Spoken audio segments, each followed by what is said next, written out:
parent conversation.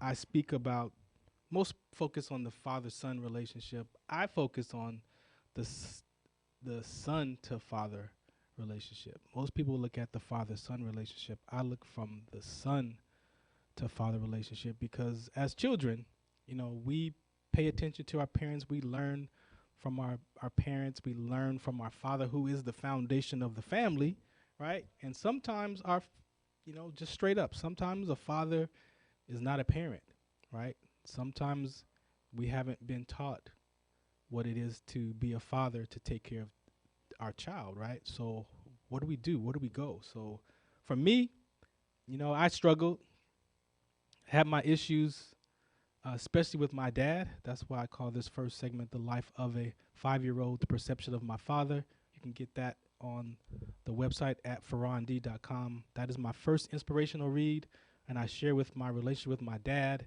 and what that looked like from my perspective, from my perception. And let me tell you, it was corrupted. Again, the 5-year-old, what does a 5-year know what it is to be an adult?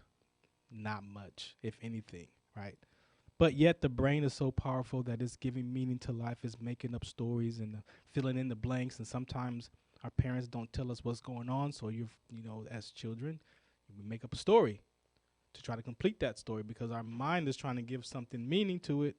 And so for 40, 35 plus years, I lived with this wedge with my dad that he didn't love me. Totally a made up story, but I didn't figure that out till I was 40. And once I unraveled that, I really just got present to how great my dad was and that he did the best he could with what he had. And so when you understand that from that perspective, what opens up for you is a space of, gratitude, acknowledgement, maybe some fun and some joy.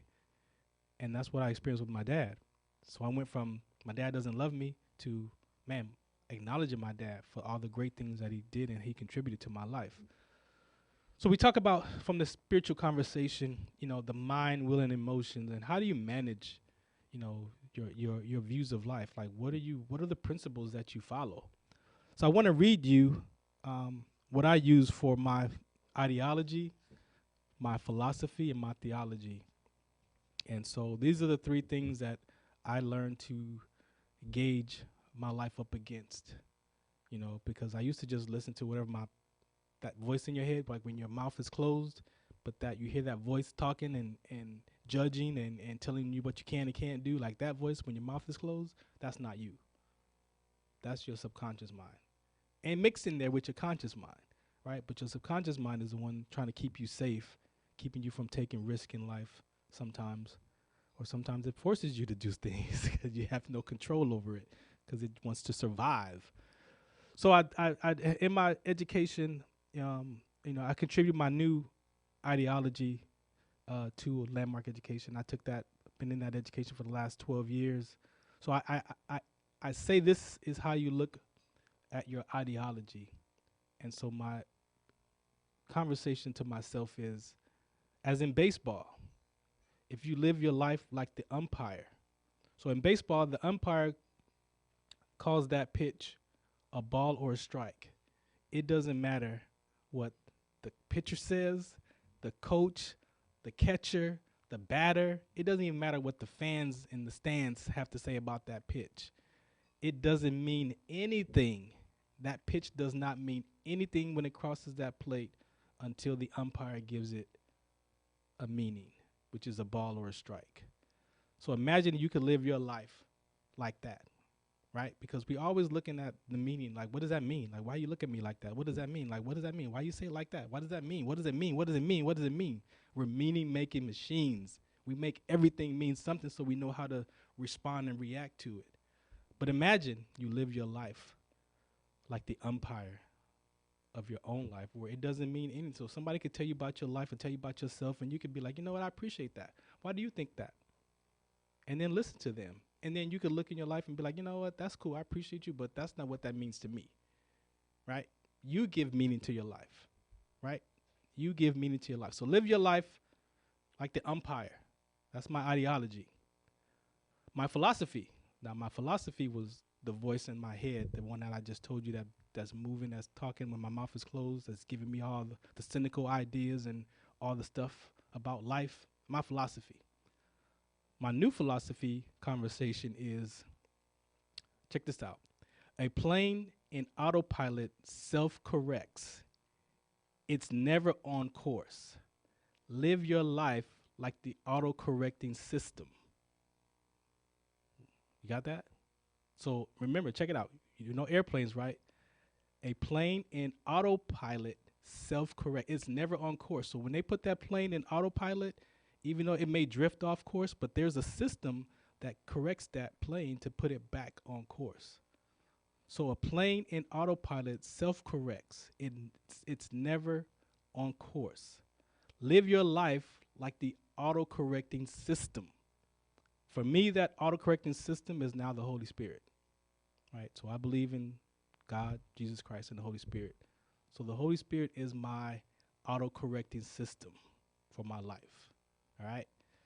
Now, theology. Now, this one is something that I discovered just about a month or so ago. I spoke at church, and I did a conversation called Estimate the Cost for Your Salvation, right? So it's looking at, like, what does it cost to have a walk with Christ? It's free, but it ain't cheap, right? It's expensive. So my theology is, check this out. As much as we are told we are social beings in the human experience, the Spirit has an additional conversation about this walk that can be alone from man but present with God. So my theology is, as much as we are told we are social beings, that's what they say, human beings, we're social beings, right? That's what they say. We got to be with other human beings. But with that walk with Christ, it says this: as much as we are told we are social beings in the human experience, the Spirit has an additional conversation about this walk that can be alone from man but present with God. So, yes, we are social beings, but you have to pick up your own cross to walk with Christ, right? So those are the three things that I have to gauge. I call those my principles, and those based off the biblical principles, right? That theology. That I have used to manage my depression and anxiety. I have used those three, along with cognitive behavior classes. That goes into the ideology as well. So you got to figure out, what principles are you following for your life? What principles are you gauging your feelings and emotions up against? Are you just running with how you feel about life and just taking off? They say that living with your heart on your sleeves. I live like that. 40 plus years with my heart on my sleeves, and whatever my mind told me that's what that is, that's what I responded to because it kept me safe. But I was broken. I had strongholds. I had depression and anxiety. My career came to an end. Like all these things that I was dealing with. Mad with my parents. I loved them, but they got on my nerves. So can you imagine a life like that? Where are you free? Where do you experience being whole and complete? It's very challenging, right? How does that happen? Well, I got a song for you before my guest comes called Cats in the Cradle. This is my son to father relationship. And when you hear this song, he talks about him and having the child, but then the conversation shifts when his son gets older. But again, I learned this as integrity. I had integrity in the military, but not in my personal life.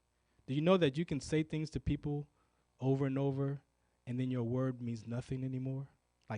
Yeah, whatever. Yeah, whatever. You said you want to play catch with me, but you don't even show up. Whatever that is. Listen to the song, because he talks about these kind of conversations and then how it flips, and his son turns out to be just like him. This is the Farron Dozier Show right here on KCA Radio, 102.3 FM, 106.5 FM, 1050 AM. This is Cats in the Cradle by my guy, Harry Chapin.